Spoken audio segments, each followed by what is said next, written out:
तो अभाज्य संख्याएं हमने कुछ अभाज्य संख्याओं के बारे में 1 से 20 के बारे में पिछली कक्षा में पढ़ा था। तो हम फिर से 1 से 20 तक की अभाज्य संख्याएं दोबारा लिखते हैं यहाँ पर।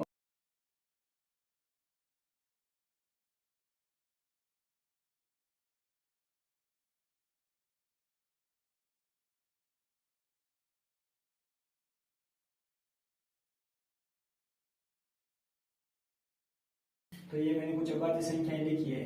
तो किसी भी संख्या को इन अभाज्य संख्याओं के रूप में व्यक्त करना ही अभाज्य गुणनखंड कहलाता है। अभाज्य संख्याएं किन संख्याओं को कहते हैं? तो अभाज्य संख्याएं बराबर वह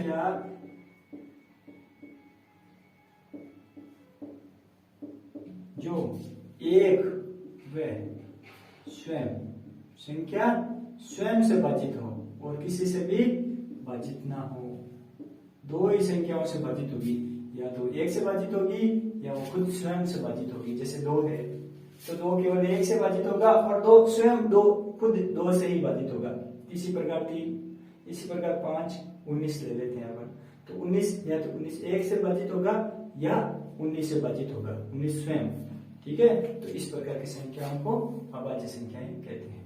अभाज्य संख्याओं को 2 प्रकार से ज्ञात किया जाता है, जैसे कि अभाज्य पेड़,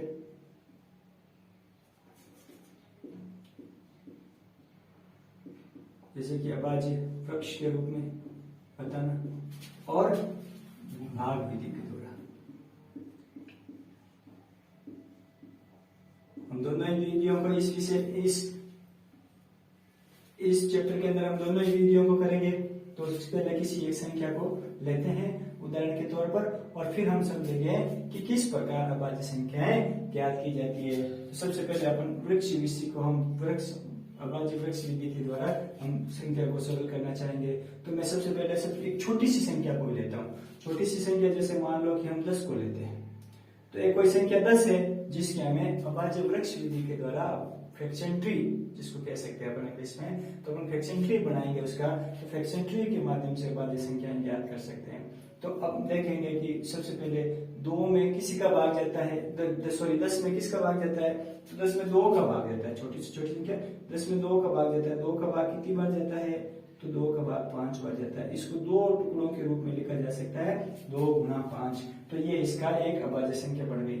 इस प्रकार मैं एक बड़ी संख्या लेता हूँ, मान लो मैंने इससे बड़ी संख्या ली 20, या हम 15 भी तो ले सकते हैं। तो हमने 15 ली, चलो पहले 15 ली। तो 15 में पहले हम 3 और 5 2 संख्याओं को भाग ले सकते हैं। तो इससे थोड़ा, ये तो छोटे छोटे उदाहरण है। चलो हम 20 के करके देखते हैं। तो 20 में 2 और 10, इस प्रकार हमें 10 का पता है, 2 और 5, तो एक और वृक्ष बन गया 2 और 5। तो इस प्रकार के सवालों को हम एक वृक्ष के रूप में बना सकते हैं। जितना बड़ा सवाल होगा तो इसके गुणनखंड के रूप में, अभाज्य गुणनखंड के रूप में इस प्रकार लिखेंगे। 15 बराबर 3 गुना 5, 10 बराबर 2 गुना 5 और 20 बराबर 2 गुना 2 गुना 5। ठीक है, तो इस प्रकार हम कुछ बड़ी संख्याओं का उदाहरण लेते हैं। तो बड़ी संख्याओं का उदाहरण जैसे मान लो हमने 35 या 50 ले लिया। तो 50 हम अभी अभाज्य वृक्ष यानी फ्रैक्शन ट्री ही बना रहे हैं। क्या बना रहे हैं? फ्रैक्शन ट्री बना रहे हैं, और फ्रैक्शन ट्री के माध्यम से हम अभाज्य गुणनखंड को समझने की कोशिश कर रहे हैं। संख्याओं के अभाज्य गुणनखंड कैसे किया जाता है, अभाज्य गुणनखंड के बाद में उसको कैसे अभाज्य गुणनखंड को अभाज्य संख्याओं के रूप में कैसे व्यक्त किया जा सकता है। तो देखते हैं, 50 2 से विभाजित होता है, और इधर 25 बार विभाजित होता है, और 25 सीधा 5 से विभाजित होता है, और 5 बार विभाजित होता है। तो ये हो गया 2 गुना 5 गुना 5, 2 गुना 5 गुना 5, 50 बराबर। और अन्य उदाहरण हम और ले सकते हैं। तो आगे उदाहरण हम देखते हैं अभाज्य संख्याओं का अभाज्य वृक्ष या फ्रैक्शन ट्री बनाने के लिए। तो हम कुछ बड़ी संख्याएं लेते हैं। जैसे मान लिया हमने ये संख्या ली है 75 में अब किसका भाग जाएगा? कुछ भाज्यता के नियम होते हैं जिनके माध्यम से हमें पता चलता है कि किसका भाग जाएगा, पर्टिकुलर संख्या में किसका भाग नहीं जाएगा। बिना भाग दिए अपन ये पता कर सकते हैं कि इसमें भाग जाएगा, इसमें भाग नहीं जाएगा। उसमें भाज्यता के नियमों की जानकारी होनी चाहिए। तो भाज्यता के नियमों के विषय पर हम अलग से एक टॉपिक बनाएंगे। फिलहाल हम यहाँ पर अभाज्य वृक्ष की बात कर रहे हैं, अभाज्य गुणनखंड अभाज्य संख्याओं की बात कर रहे हैं। अभाज्य संख्याओं के रूप में वृक्ष को 75 में 3 का भाग जाएगा। 75 में कितने का भाग जाएगा? 3 का वैसे 3 के भाग का नियम होता है, संख्याओं को जोड़ो, संख्याओं को जोड़ने पर 7 और 5 12 होते हैं। 12 3 के पहाड़े में आता है, या 12 3 से विभाजित है तो ये 75 भी 3 से विभाजित होगा। 75 में 3 का भाग कितनी बार जाएगा, तो 75 में 3 का भाग जाएगा 25 बार। इस प्रकार 5 और 25 के 5 और 5, ठीक है। और अगर हम कुछ बड़ा उदाहरण ले लें तो मान लो संख्या ले ली 100, तो 100 में 2 का 50, फिर आगे 50 का अपन अभी किया ही था 2 और 25, फिर 25 का अभी पता पड़ा है, यहाँ पर पड़ा है 5 गुणा 5।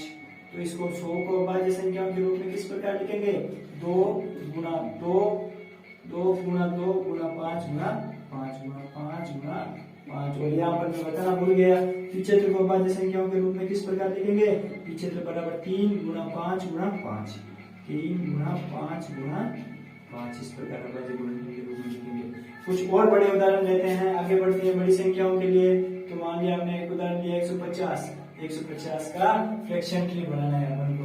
तो 150 का अपन 150 की इकाई अंक 2 है, 0 है, सॉरी, तो 0 है तो 2 से विभाजित होगा, तो इसमें 2 का भाग देंगे, तो 2 का भाग जाएगा इसमें 75 बार। अब 75 के लिए अपन को यहाँ पर फिर से पता है, देखो 75 के लिए बना रखा है, तो आगे इसको 3 गुणा 25 और 25 के हो गए 5 गुणा 5। और इस प्रकार हम 150 को अभाज्य गुणनखंड संख्या के रूप में लिखेंगे, तो 2 गुणा 3 गुणा 5 गुणा 5। 150 बराबर 2 गुणा 3 गुणा 5 गुणा 5।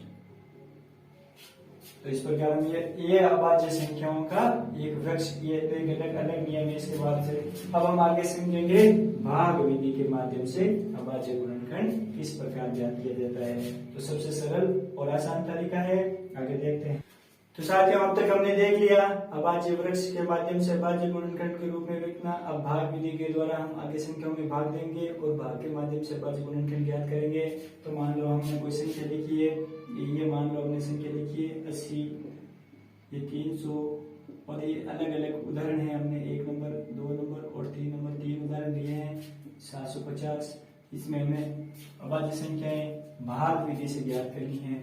आप क्या किस प्रकार ज्ञात करेंगे, तो हमें इन अभाज्य संख्याओं को इस प्रकार के फॉर्मेट में लिखना होगा। यहाँ पर लिखना होगा पहला उदाहरण 80 के लिए ये सवाल। अब हमें सबसे पहले देखना होगा कि क्या 80 सबसे छोटी से छोटी अभाज्य संख्या 2 से भाजित है क्या। तो बिल्कुल यहाँ पर इकाई अंक 0, जिसमें 2 इकाई अंक 0, 2, 4, 6, 8 हो, वो 2 से भाजित होती है। तो ये इकाई अंक 0 है, तो यहाँ पर ये 2 से भाजित होगी और इसमें 2 का भाग जाएगा 40 बार। इसी प्रकार अब आगे अगली संख्या फिर से 40 में भी 2 से भाजित होगी, तो इसमें भी इकाई अंक 0 है, तो ये भी 2 से भाजित होगी और ये 2 से भाजित होगी 20 बार। तो यहाँ पर भी चला जाएगा, आगे भी ये क्रम चलता रहेगा। 20 में भी 2 का भाग जाएगा। क्या सबसे छोटी संख्या से ही शुरू करना है हमें और सबसे छोटी संख्या का ही देखना है। जब 2 का पूरा नहीं जाएगा तब हम आगे 3 में चलेंगे। तो पहले अभी तो 2 का जा रहा है, तो हम यहाँ पर 2 ही लिखेंगे। 2 का जाएगा 10 बार, अभी एक बार और 2 का जाएगा, तो बिल्कुल हमें 2 का ही देना होगा और 5 बार जाएगा। चूंकि अब 2 का नहीं जाएगा, इकाई अंक 0, 2, 4, 6, 8 हो, तभी 2 से भाजित होती है। यहाँ पर इकाई अंक की है और एक मात्र 5 है, और हमें पता है 5 तो खुद अभाज्य संख्या है, तो हम सीधा यहाँ पर 5 लिखेंगे। 3 में भाग जाएगा ही नहीं, तो हम 5 लिखेंगे। यहाँ पर 1 प्राप्त हो गई। हमें ये लिखने की भी जरूरत नहीं है। अगर हमारे पास अभाज्य संख्या आ जाती है तो हम अगर यहाँ तक भी काम करते हैं तो भी हमारा काम लगभग सही माना जाएगा। लेकिन हमें फिर आगे उसको ऐसे लिखना पड़ेगा। 80 बराबर 2 गुणा 1, 2, 3, 4, 1, 2 गुणा 2, ये 4 बार, और 2 गुणा लास्ट में अभाज्य संख्या 5। तो इसको हम अभाज्य, इसको घातांक रूप में भी लिख सकते हैं। तो इसमें घातांक रूप 2 की घात 4 गुणा 5 की घात कुछ नहीं, 5 की घात 1 रहेगी। इस प्रकार अगला उदाहरण लेते हैं हम बहुत ही सरल तरीके से। सीधा 300, इसमें 300 नहीं लेकर के अब हम इसको 315 लेते हैं। चलो कितना लेते हैं, 315, क्योंकि सिंपल उदाहरण थोड़े ज्यादा हो गए, तो इस संख्या को अटपटा करके लेते हैं। तो सबसे पहले देखते हैं कि क्या इसमें 2 से भाजित होगी क्या। तो इसमें इकाई अंक 0, 2, 4, 6, 8 नहीं है, तो ये 2 से भाजित नहीं होगी। अब हमें 3 के लिए आना होगा। 3 में इन संख्याओं का योग करके देखेंगे, 5 और 1 6, 3 9, 3 का भाजित होती है 9, तो ये 315 भी 3 से भाजित होगी, तो इसमें हमें यहाँ पर 3 से भाजित होगी, हमें नियम से पता चला है, तो हमें यहाँ पर 3 लिखना होगा। अब 3 का भाग इसमें कितनी बार जाएगा, 3 का भाग इसमें जाएगा 105 बार। कुछ बच्चों को इस बात में समस्या होगी कि ये भाग किस प्रकार किया है, तो आप सिंपल तरीके से यहाँ पर कोई समस्या नहीं है, आप यहाँ पर रकम 315 में 3 का भाग देकर देख सकते हैं। भाग किस प्रकार देंगे, पहले 3 को 1 से कंपैरिजन करेंगे, तो 3 के नीचे 3 1 3 बराबर है, 3 के बराबर में एक बार आता है, 3 एकम 3, बाकी करी तो यहाँ पर 0 बच गया, अगली संख्या उतार आ गई 1। अब इस संख्या को इस 3 के साथ तुलना करेंगे। ये 3 चूंकि ये 3 से छोटा है, यहाँ पर जो हमें अगला संख्या उतार ली है वो, तो हमें यहाँ से अगली एक संख्या और उतारनी पड़ेगी, लेकिन चूंकि हमने 2 संख्या एक साथ में एक ही जगह पर उतार ली है, तो एक संख्या तो हम उतार सकते थे, लेकिन हमने 2 संख्या एक साथ में उतार ली, इसलिए हमें यहाँ पर एक 0 लगाना पड़ेगा। 2 संख्याएं जब एक साथ में भाग उतारते हैं तो एक 0 उतार देते हैं। फिर यहाँ पर 3 का पहाड़ा 5 3 15, बिल्कुल, अब 5 3 15, तो ये 300 बार गया। और अब इस गुणे को अपन वापस चेक करके भी देखेंगे, तो इस प्रकार 501 105 गुणा 3, 5 3 15, 5 ऐसे लगे 3 0 और 1 का 1 और 3 एकम 3 315। तो इस प्रकार हम इस गुणा को भी चेक कर सकते हैं। तो आपको अगर भाग देने में समस्या हो रही है, सीधा मौखिक में भाग नहीं हो रहा है छोटे बच्चों से, या समस्या हो रही है, तो आप रफ में ये भाग देकर भी देख सकते हैं, कोई बड़ी बात नहीं है। थोड़ा टाइम ज्यादा लगेगा, लेकिन आपके गलत नहीं होगा ऐसा करने पर। एक बार आपके अभ्यास में आ जाएगा तो धीरे धीरे आप खुद ये करना सब हो जाएगा। आपसे अभ्यास में आना बहुत जरूरी है। अब आगे देखेंगे कि क्या 3 से जाता है, तो बिल्कुल अभी भी 3 से जाएगा, तो 3 का भाग देंगे। अब 35 बार भाग जाएगा, भाग देकर देख सकते हैं बड़ी आसानी से। फिर अब देखेंगे 3 का भाग नहीं जाएगा। अब 3 का भाग नहीं जाएगा, तो 3 से अगली संख्या 5 का भाग जाएगा। इसमें 0 और 5 होता है इकाई, तो 5 का भाग जाता है, तो 5 का भाग जाएगा, 5 का भाग जाएगा 7 बार। अब चूंकि 7 ही खुद अभाज्य संख्याएं हैं, तो हमारा अभाज्य गुणनखंड प्राप्त हो गया इसका 315 बराबर 3 गुणा 3 गुणा 5 गुणा 7, 3 गुणा 3 गुणा 5 गुणा 7। इस प्रकार हम 3 का घात 2 इंटू 5 इंटू 7 इस प्रकार भी इसको व्यक्त कर सकते हैं। अगले उदाहरण में 750 में इसको इस फॉर्मेट में लिखना है, सिंपल अपने नियमों के अनुसार चलते रहे। सबसे पहले बिल्कुल हमें 2 से शुरू करनी है। देखते हैं इकाई 0 है, 2 से भाजित होगी, बिल्कुल 2 से भाजित होगी। 2 से भाजित कितनी बार होगी आपको आता तो ठीक है, नहीं तो आप अलग से अलग में भाग देकर देख सकते हैं, कोई बड़ी बात नहीं है। चलो 375, अब क्या 2 से भाजित होगी 375? नहीं, अब 2 से भाजित नहीं होगी, तो क्या 3 से भाजित होगी? तो देखना पड़ेगा 5 7 5 7 12, 5 और 7 12, 12 और 3 15, 3 के पास 15 आते हैं, तो बिल्कुल 15 आते हैं। तो ये 375 भी इनका योग अगर 3 से भाजित है, तो ये 375 भी 3 से भाजित होगा। तो यहाँ पर 3 लिखेंगे हम। 3 का भाग कितनी बार जाएगा? 3 एकम 3, कुछ नहीं बचा, 7 उतारा गए, 3 दूनी 6, 1 बच गया, उधर हो गया 15, 5 उतारा गए 15 हो गया, 5 3 15। अलग से भाग देकर देख सकते हैं, कोई बड़ी बात नहीं है। 125 हो गए, 125 भी क्या 3 से भाजित होते हैं? 5 2 7 और 1 8, 3 के बड़े में 8 आते हैं क्या? तो 3 भी नहीं होगा यहाँ पर। अब अगली संख्या में चलेंगे, 2 नहीं होता है, अब 3 भी नहीं होता है, तब आएंगे 5 के अंदर, तो बिल्कुल 5 का जाता है, तो ये तो 5 का जाता है, 5 का जाता है। 1 10, 2 बच गए, हो गए 25, 5 में 25 बार, और फिर 5 का जाएगा 5 बार, और फिर 5 तो बचे संख्या है। चलो कोई बात नहीं, और अगर आप चाहते हो तो इसको यहाँ पर 1 भी प्राप्त कर सकते हो। फिर आपको ये लिखने होंगे सारे 750 बराबर 2 गुणा 3 गुणा 5 गुणा 5 गुणा 5। इसको घातांक रूप में ऐसे लिख सकते हो, 2 गुणा 3 गुणा 5 की घात 3। इस प्रकार हम अभाज्य संख्याओं को अभाज्य संख्याओं के रूप में व्यक्त कर सकते हैं। किसी भी संख्या को किसी भी संख्या के सबसे छोटे से छोटे टुकड़े के रूप में व्यक्त करना ही अभाज्य गुणनखंड कहलाता है। आगे देखते हैं, हम एक सवाल को दोनों ही विधियों से करते हैं, कुछ बड़ा उदाहरण लेकर के।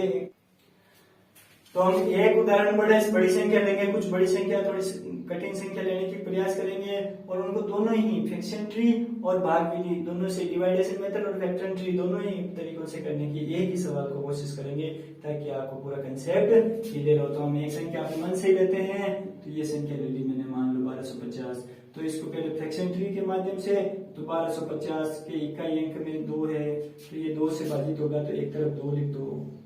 2 से भाजित कितनी बार होगा?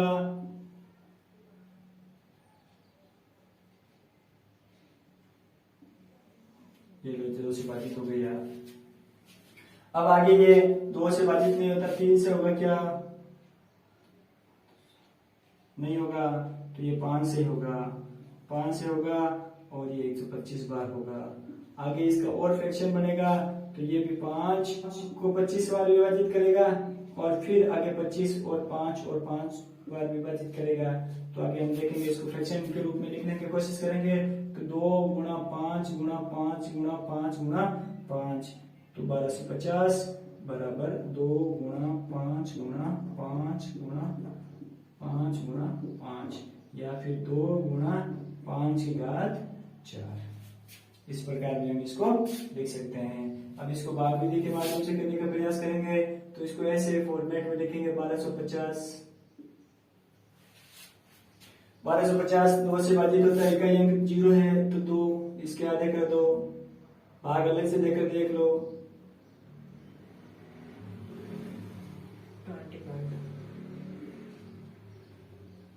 अब 5 का जाएगा 5 बार 125, 5 का जाएगा 25 बार, फिर से 5 का जाएगा 5 बार, तो हमारा काम हो गया। और 1250 बराबर 2 गुणा 5 गुणा 5 गुणा 5 गुणा 5 और 2 गुणा 5 की पावर 4। इस प्रकार हम इसको सॉल्व कर सकते हैं।